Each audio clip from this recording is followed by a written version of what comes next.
Bonjour à toutes et à tous, en espérant que votre morale est au beau fixe et que cette nouvelle année a bien commencé de votre côté. Quant à nous, le 2 janvier 2026 a démarré sur les chapeaux de roue et pas pour les meilleures raisons. Ce matin même, nous avons levé le voile dans notre émission spéciale sur les rouages sournois, presque clandestins, derrière l'augmentation soudaine voire violente des fameux prêts d'Ureux en Algérie, entrée en vigueur dès le 1er janvier. Une mesure tombée du ciel sans bonjour à toutes et à tous, en espérant que votre morale est au beau fixe et que cette nouvelle année a bien commencé de votre côté. Quant à nous, le 2 janvier 2026 a démarré sur les chapeaux de roue et pas pour les meilleures raisons. Ce matin même, nous avons levé le voile dans notre émission spéciale sur les rouages sournois, presque clandestins, derrière l'augmentation soudaine voire violente des fameux prêts d'Ureux en Algérie, entrée en vigueur dès le 1er janvier.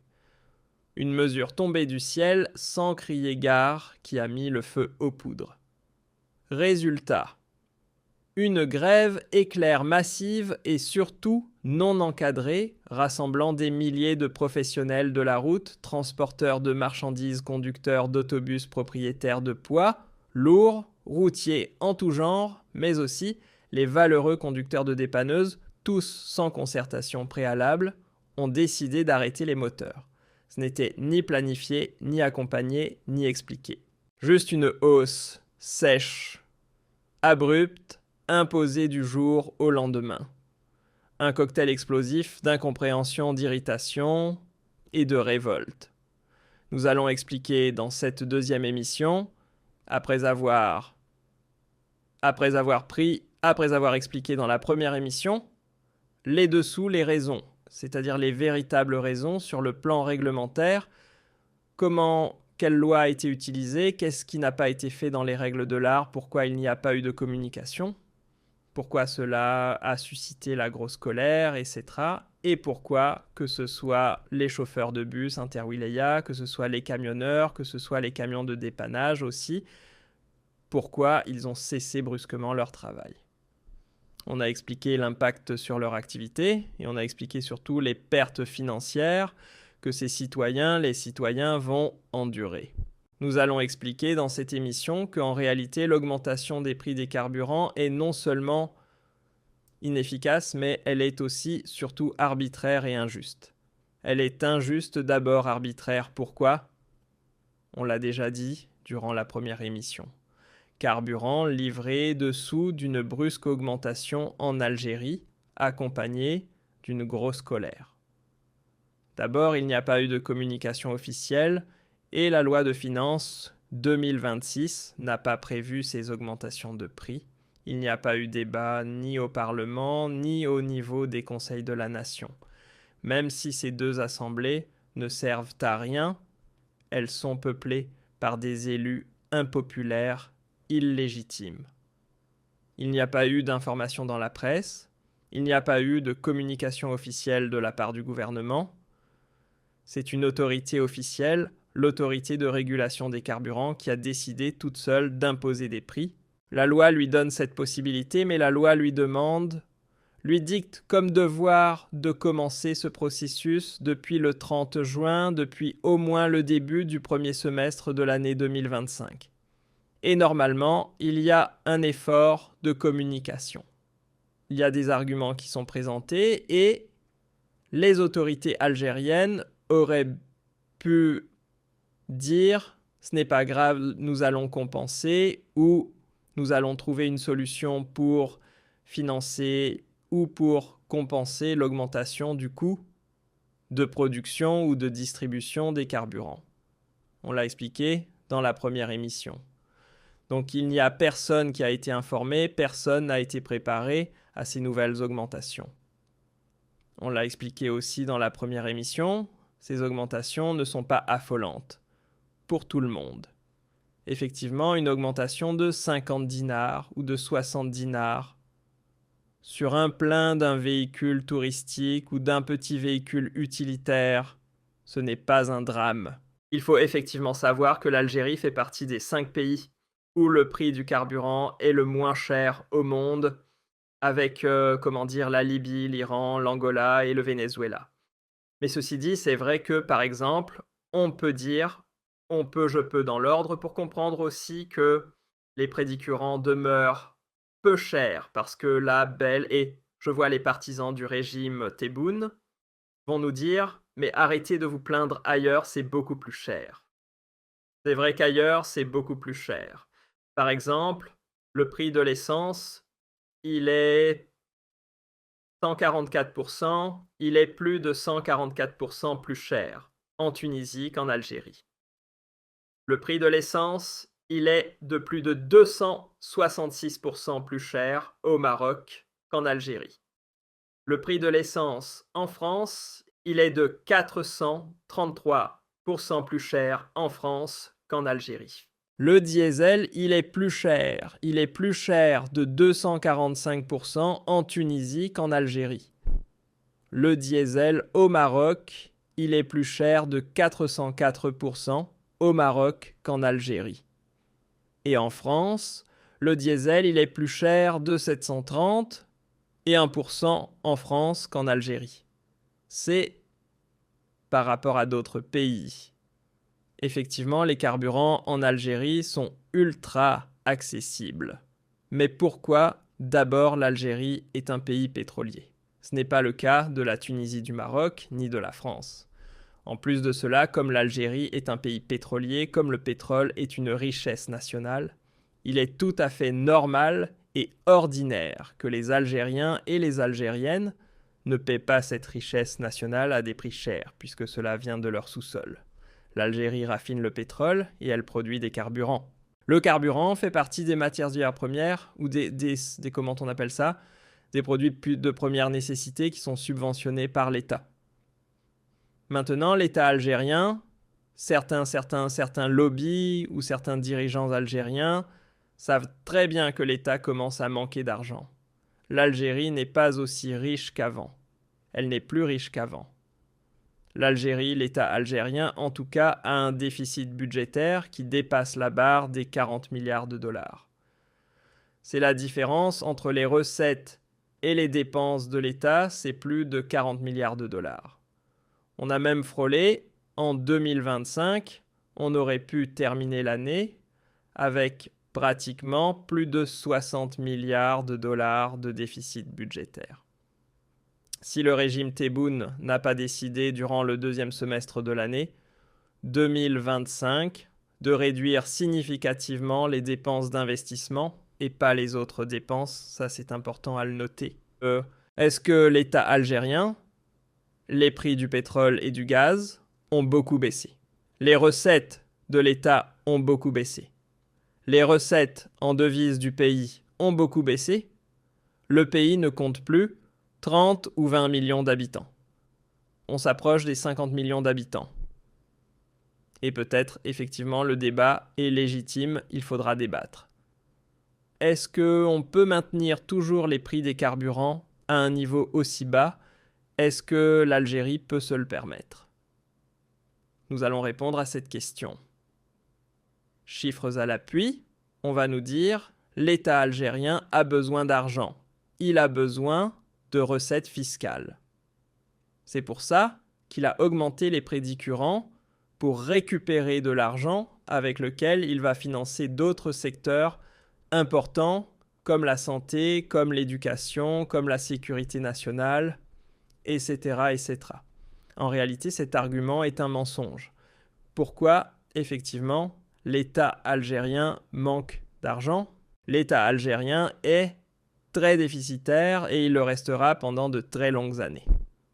Pourquoi? Parce qu'il a des dépenses beaucoup plus élevées que les recettes. Mais ce n'est pas en augmentant les prédicurants qu'il va trouver une solution. Et pourquoi? L'augmentation des prédicurants, elle est inefficace. Il faut savoir que les subventions accordées aux carburants font partie d'un budget global qui concerne toutes les subventions aux produits de large consommation. Qu'est-ce qui est subventionné en Algérie? Nous avons les carburants, nous avons les céréales, nous avons le lait, nous avons l'eau qui est dessalée, l'eau de mer qui est dessalée, qu'on peut utiliser comme eau potable, ou pour l'irrigation, l'énergie, l'électricité, le gaz, le sucre, l'huile et maintenant le café. Depuis pratiquement 2 ans, le café, comme il était très très cher, on l'a subventionné.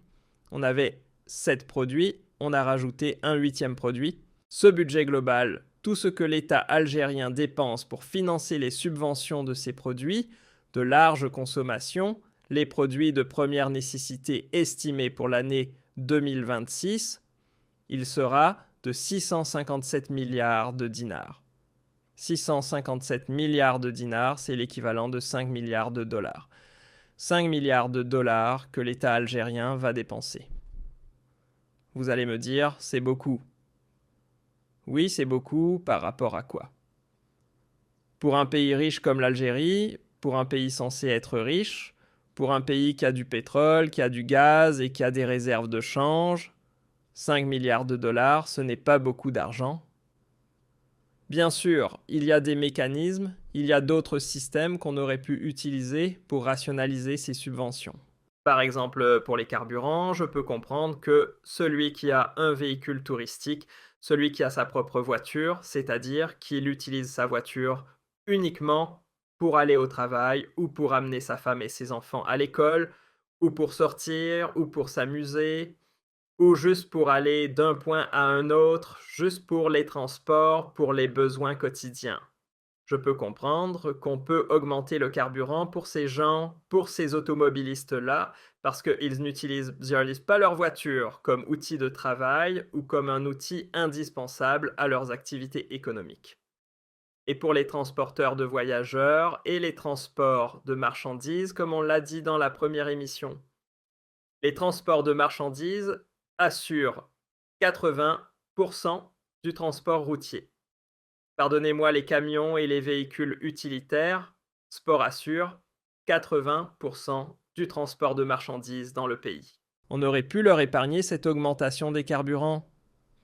Comment, par exemple, on aurait pu mettre des cartes d'abonnement au niveau des stations de service? Les camionneurs et les bus ont des cartes magnétiques identifiables, traçables.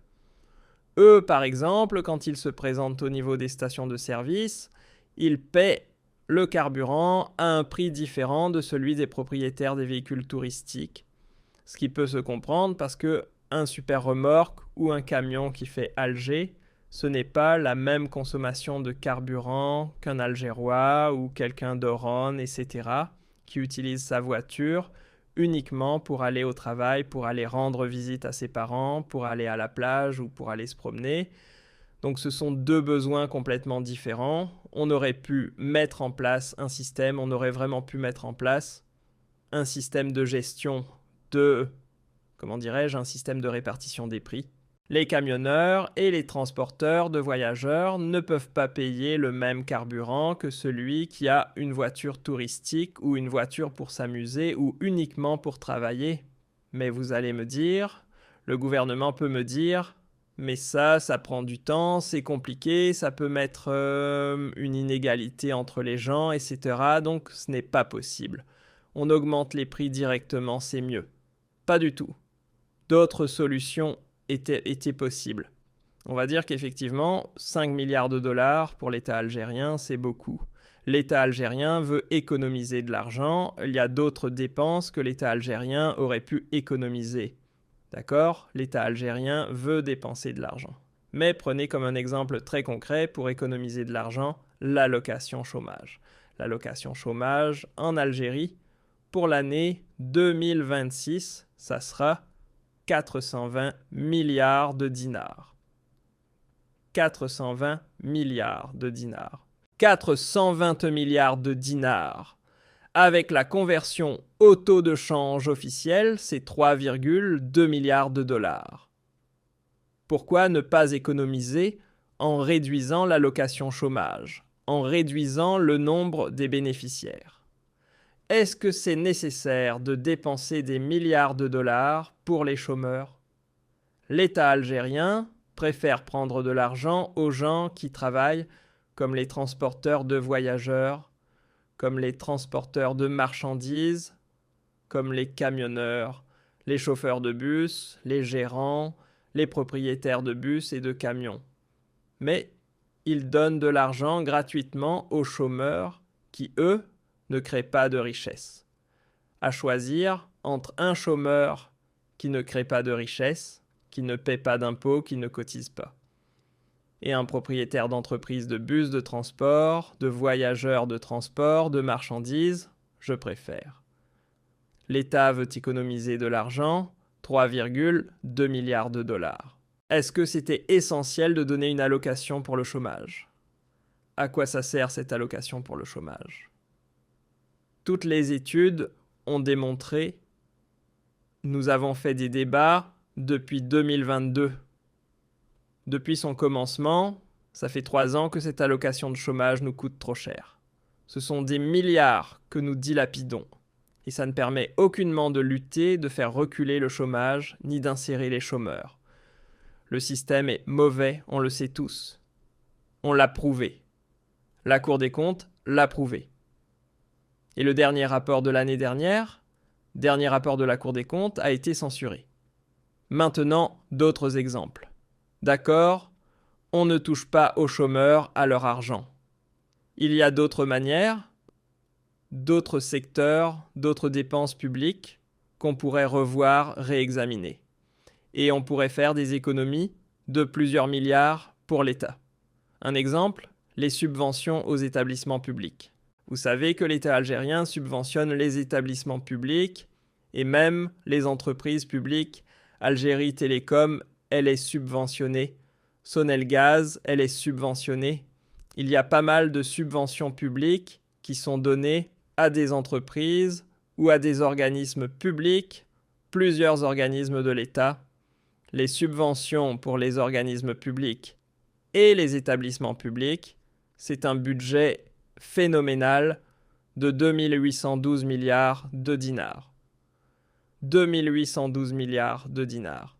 La conversion de 2008, c'est 21 milliards de dollars. Énorme. L'État algérien, en 2026, va dépenser 21 milliards de dollars. 21,6, 21 milliards et demi, 21,6 milliards de dollars pour les subventions aux organismes publics et aux établissements publics, notamment ce qu'on appelle en Algérie les établissements publics autonomes. Les établissements publics autonomes, ce sont les établissements publics à caractère administratif.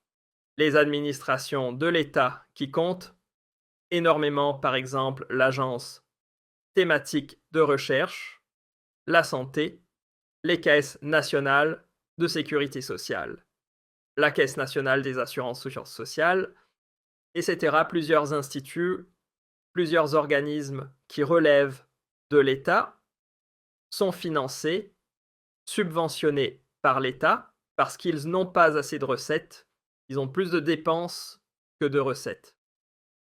Notre chiffre, quand on compare 5 milliards de dollars pour les subventions sociales, 21,6 milliards de dollars pour les subventions aux organismes étatiques et aux établissements publics à caractère administratif, c'est-à-dire que le budget des subventions des entreprises, des organismes et des établissements publics est pratiquement plus de 4 fois supérieur aux subventions sociales. Donc, au lieu d'augmenter les prix des carburants, je peux examiner et je peux enquêter. Est-ce qu'on a besoin de subventionner à plus de 21,6 milliards de dollars, presque 22 milliards de dollars? Est-ce que j'ai besoin de subventionner à hauteur de 22 milliards de dollars des organismes étatiques et des établissements publics? Un autre chiffre, rien que les établissements publics à caractère administratif, en 2026, ils vont nous coûter 1768 milliards de dinars. 1768 milliards de dinars. La conversion, c'est 13 milliards de dollars. 13,6. C'est énormément d'argent. Quelle est la rentabilité des établissements publics?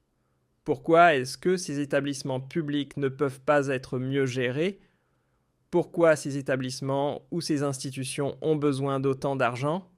Est-ce qu'il n'y a pas des économies à faire dans ce domaine? Énormément de milliards. Vous savez tous que nous avons énormément de fonctionnaires en Algérie. Il y a des gens qui sont recrutés par népotisme, par favoritisme.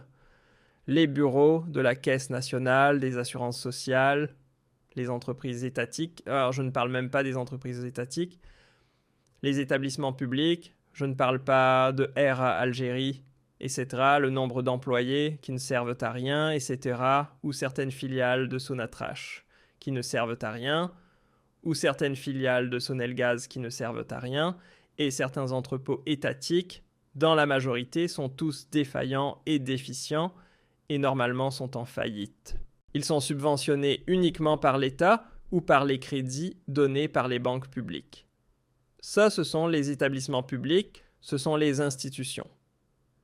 13,6 milliards de dollars, c'est énorme. Pourquoi? Parce que nous avons beaucoup de fonctionnaires. Comme un exemple, si vous voulez l'État algérien, la masse salariale de l'État algérien, la masse salariale que doit payer l'État algérien en 2026, elle sera de 5 926 milliards de dinars. 5 926. Comme en direct, la conversion en direct, ça fait 45 à 46 milliards de dollars. 45,6 milliards de dollars. Rien que pour les salaires des fonctionnaires algériens. Est-ce qu'on a besoin d'autant de fonctionnaires? Est-ce qu'on a besoin d'autant de dépenses? Est-ce qu'on ne doit pas réduire les dépenses? Si l'État algérien veut réduire les dépenses, et s'il veut gagner plus d'argent, et s'il veut réduire ses pertes, au lieu de toucher au carburant, au lieu de toucher aux produits de large consommation, au lieu de toucher aux produits de première nécessité, il peut revoir les subventions pour les établissements publics administratifs. Les salaires des fonctionnaires, par exemple, les salaires des établissements publics administratifs, les salaires de leurs travailleurs, c'est 1241 milliards de dinars. 1241 milliards de dinars. Vous imaginez combien ce sont des milliards? Comme un exemple, la conversion directement, 9 milliards de dollars. 9 milliards et demi de dollars, rien que pour les salaires des établissements publics administratifs dans les établissements. Ils ne sont même pas connus, certains établissements qui ne sont même pas connus. Les Algériens ne les connaissent même pas. Ce sont les établissements publics, des organismes, par exemple, la Caisse nationale des retraites, je peux comprendre qu'il faut la financer. La Caisse nationale des assurances sociales, je peux la comprendre. Mais par exemple, l'Office national des examens et concours, l'Office national des statistiques, le Fonds commun des collectivités locales, l'Institut algérien de la propriété industrielle, franchement, ils ne dégagent aucun argent, aucune recette, parce qu'ils sont mal gérés. Donc il y a une mauvaise gestion. Il y a beaucoup d'argent qui est dépensé par l'État algérien. Je conçois, je le reconnais, et c'est vrai.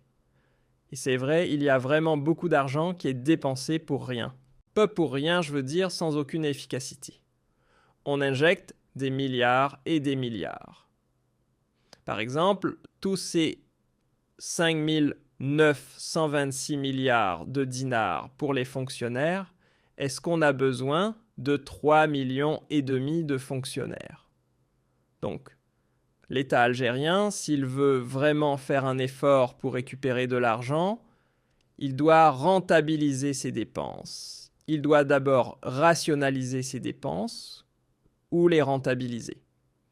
Quand on donne de l'argent à des établissements publics, il faut faire une étude. Est-ce qu'on a besoin d'autant d'argent à leur donner? Et comment ces établissements, on peut les rendre rentables?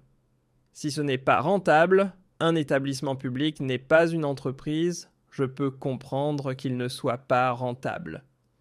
Mais au moins équilibré, ou au moins qu'il ne bouffe pas beaucoup d'argent chaque année.